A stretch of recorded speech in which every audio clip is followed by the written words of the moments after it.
ஏமா என்னம்மா நீ? நாங்கெல்லாம் பேசிட்டு தானமா இருக்கோம். அதுக்குள்ள உனக்கு என்னம்மா அவசரம்?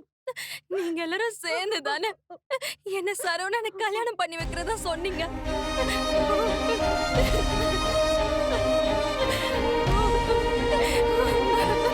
ஸ்வேதா,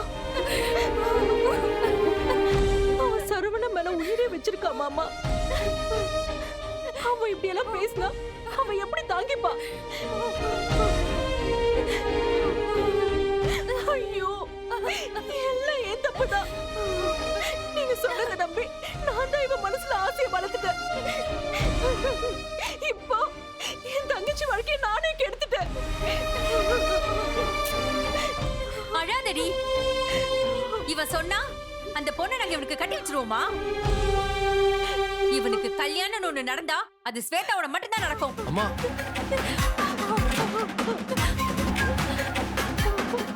இதுக்கெல்லாம் கவலைப்படாதம்மா. அத்தை நான் இருக்கேன். என்ன மீறி எதுவுமே நடக்காது. அம்மா. வாடா வாடா வா.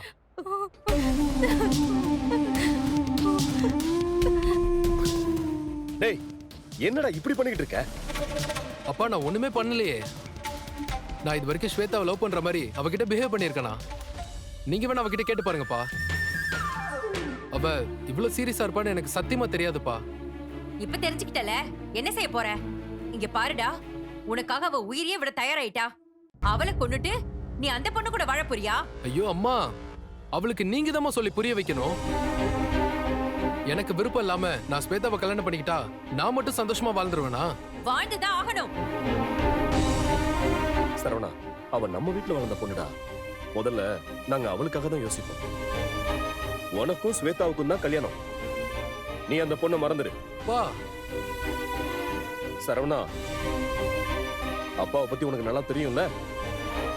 சொன்னதை செய். உனக்கு ஸ்வேதா தான்னு இன்னைக்கு ஒண்ணு நாங்க புதுசா சொல்லல, ஏற்கனவே பேசி வச்சது தானே. அப்பா, எல்லாமே தெரிஞ்சு நீதான் அதெல்லாம் மீறி வந்து என்னென்னமோ பேசிக்கிட்டு இருக்க. வேண்டாப்பா, வேண்டாம். டேய், அவளுக்கு ஏதாவது ஒண்ணு ஆச்சு, அதுக்கு நீதான் காரணமா இருப்ப. மா. டேய், அவ பாவண்டா. உன் மனச மாத்திக்கோ.